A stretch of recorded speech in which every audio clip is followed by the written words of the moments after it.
Hello students, how are you. बच्चों, आज हिंदी की कक्षा में आप सबका स्वागत है। सभी बच्चे अपनी बुक, उमंग, रफ कॉपी और पेंसिल लेकर बैठ जाएं और आज का सेशन ध्यानपूर्वक अटेंड करें। बच्चों, आज हमारा पढ़ने का विषय है पाठ 17 कलम और तलवार। इस कविता का हमने अपने पिछले वीडियो में अध्ययन किया था। आज हम इस पाठ की बैक एक्सरसाइजेस का अध्ययन करेंगे। सबसे पहले फर्स्ट एक्सरसाइज, प्रश्नों के उत्तर संक्षेप में लिखिए। पहला प्रश्न, मन में ऊंचे भाव जगाने वाली कौन सी वस्तु है? तो बच्चों, मन में ऊंचे भाव पैदा करने वाली वस्तु का नाम है कलम। तो आप इसका आंसर कैसे लिखेंगे? मन में ऊंचे भाव जगाने वाली वस्तु कलम है। तो जैसे मैंने आपको लिखने का ढंग बताया है, आपने इसी तरह से हर प्रश्न का उत्तर सुंदर राइटिंग में लिखना है। आपकी सुविधा के लिए मैं ये प्रश्न पढ़ देती हूँ। नेक्स्ट, ज्ञान का दीपक क्या फैलाता है? नेक्स्ट, तलवार मनुष्य को किससे बचाती है? नेक्स्ट बेटा, प्रकाश फैलाने के 2 अर्थ बताओ। नेक्स्ट, अक्षर के 2 अर्थ बताओ। नेक्स्ट बेटा, तलवार के 2 काम बताओ। तो बच्चों, इन सभी प्रश्नों के उत्तर आपने पाठ के आधार पर स्वयं सॉल्व करने हैं। तो बच्चों, पहला प्रश्न है, कलम और तलवार में क्या अंतर है? लिखिए। कीवर्ड्स देखो, जोशीले विचार, ज को ओ, श को बड़ी ई, ल को ए, जोशीले विचार, व को छोटी, च को आर, विचार। अगला कीवर्ड देखो, सुरक्षा, स को छोटा उ, र, श को आ, सुरक्षा। तो बच्चों, इन कीवर्ड से हमारी लाइन बनेगी कि मन में जोशीले विचार पैदा करने के लिए जहाँ कलम की ज़रूरत है, वहीं सुरक्षा के लिए तलवार ज़रूरी है। तो बच्चों, बाकी के प्रश्न आपकी सुविधा के लिए मैं पढ़ देती हूँ। कवि ने कलम को देश की शक्ति किस संदर्भ में बताया है? उदाहरण के साथ स्पष्ट कीजिए। नेक्स्ट, कवि ने लहू गर्म करके रखने के लिए क्यों कहा है? नेक्स्ट, नर नारी का निर्भय होने का क्या कारण है? नेक्स्ट, बुद्धिमान लोग किसका प्रयोग कब करती हैं? लिखिए। नेक्स्ट बेटा, कविता का केंद्रीय भाव संक्षेप में लिखिए। नेक्स्ट, एक्सरसाइज नंबर 3, आशय स्पष्ट कीजिए। पैदा करती कलम विचारों के जलते अंगारे और प्रज्वलित प्राण देश क्या कभी मारे? तो बच्चों, आशय स्पष्ट करते समय आपने 2 भाग लिखनी है, संकेत और आशय। संकेत में आपने दी गई पंक्तियों के पहले 2 शब्द और अंतिम 2 शब्द लिखने हैं। तो बच्चों, आशय लिखते समय सबसे पहले आपने दी गई पंक्तियाँ किस पुस्तक से ली गई हैं, किस कविता से, और इसके कवि कौन हैं, आपने ये स्पष्ट करना है। जैसे प्रस्तुत, उमंग, कलम और तलवार, कवि। तो बच्चों, इन कीवर्ड से हमारी लाइन बनेगी। प्रस्तुत पंक्तियाँ हमारी हिंदी की पाठ्य पुस्तक उमंग में शामिल कविता कलम और तलवार में से ली गई हैं। इसके कवि श्री रामधारी सिंह दिनकर जी हैं। इसका आशय स्पष्ट करते समय आगे के कीवर्ड्स देखो। मनुष्य, जोश व वीरता, शक्ति, श, आद्य क को छोटी, त, शक्ति, शौर्य, श को बड़ा औ, य के ऊपर रेप, शौर्य, देश, विश्व, व को छोटी, आधा श, व, विश्व। नेक्स्ट, मिटा। तो बच्चों, इन कीवर्ड से हमारी लाइन बनेगी। इसका भाव एवं आशय यह है कि कलम मनुष्य के मन में देश प्रेम से युक्त जोश व वीरता के भाव पैदा करने की शक्ति रखती है। ऐसे शौर्य व वीरता से भरे देशभक्तों के देश को विश्व की कोई भी शक्ति मिटा नहीं सकती। नेक्स्ट बेटा, फर्स्ट एक्सरसाइज वर्ण विच्छेद कीजिए। वर्ण विच्छेद अर्थात वर्णों और उनकी मात्राओं को अलग अलग करके लिखना। तो बच्चों, मैं यहाँ आपको एक शब्द का वर्ण विच्छेद करके लिखने का ढंग बताऊंगी। बाकी के आपने दिए गए निर्देशन अनुसार स्वयं सुंदर सुंदर राइटिंग में लिखनी है। फर्स्ट, शक्ति। तो इसका वर्ण विच्छेद कैसे करेंगे? श के पैर में हलंत प्लस अ, आधे क को छोटी ई की मात्रा है।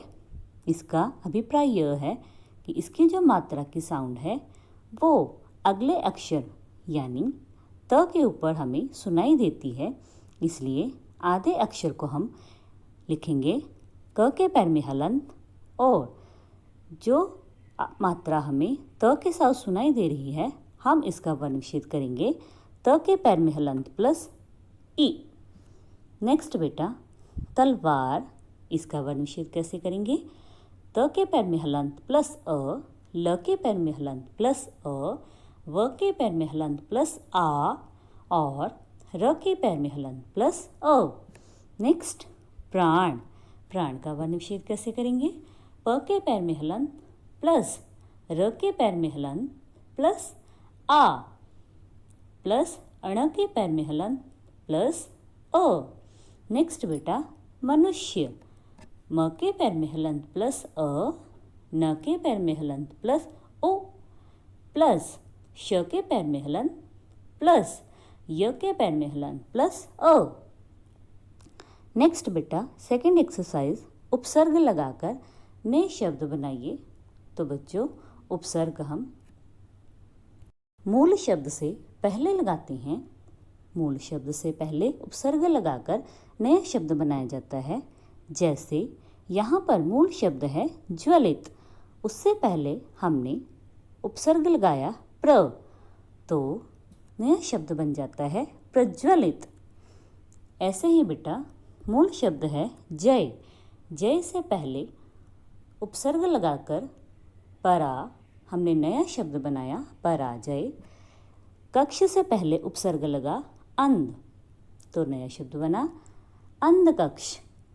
मान, मूल शब्द से पहले हमने उपसर्ग लगाया अभि, अ भ को छोटी अभि, और नया शब्द बन गया अभिमान, अ भ को छोटी ई म को आन।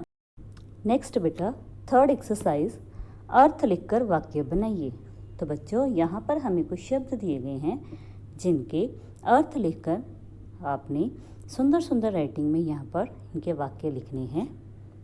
फर्स्ट वर्ड इज अपार, मीन्स जिसका पार ना हो। तो इसका वाक्य बनेगा ईश्वर की अपार कृपा आप पर बनी रहे।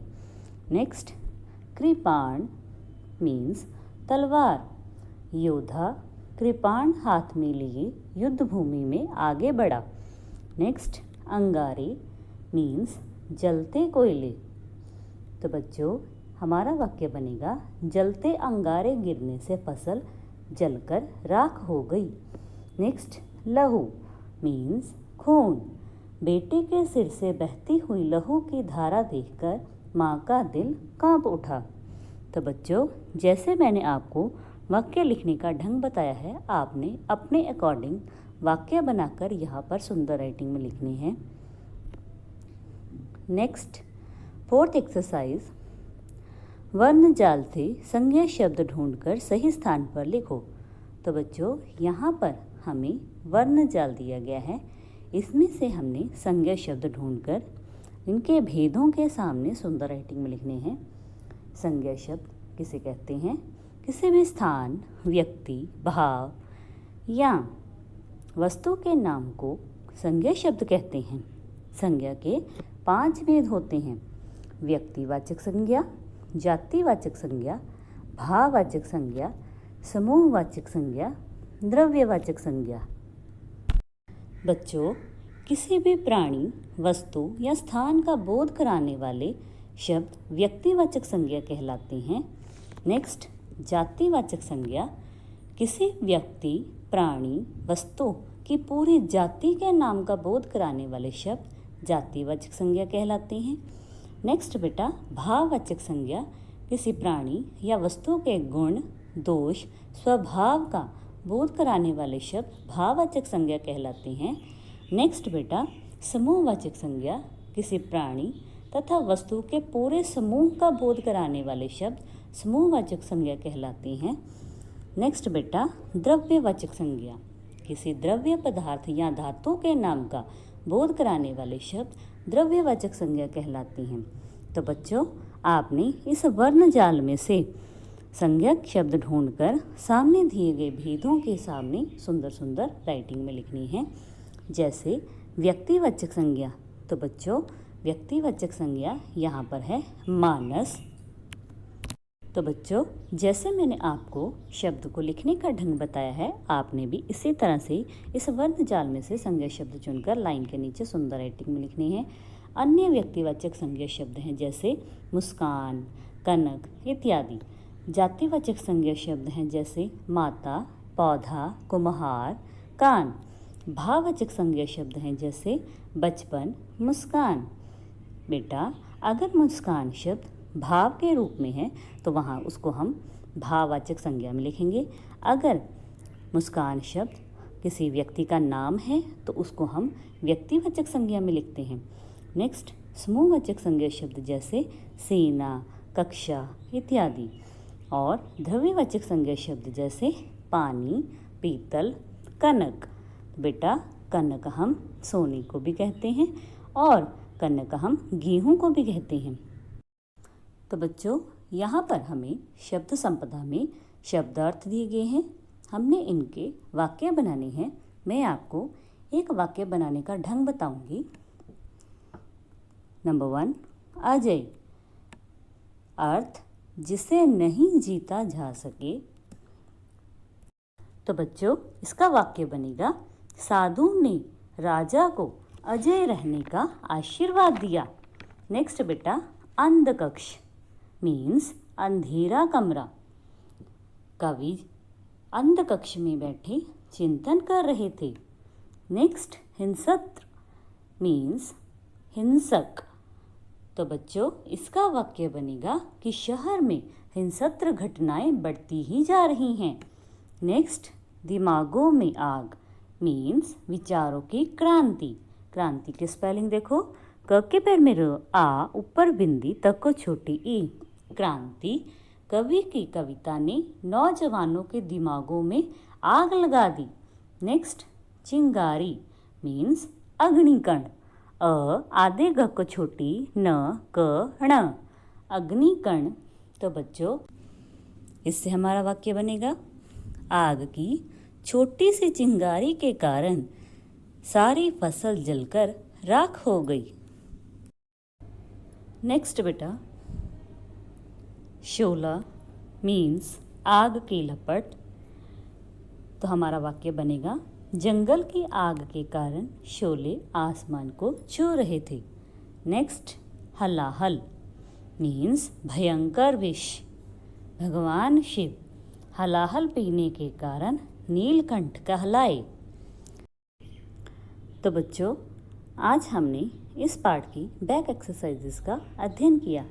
आप इनकी अच्छे से दोहराई करेंगे। नेक्स्ट वीडियो में आपके साथ फिर से मुलाकात होगी। तब तक के लिए गुड बाय।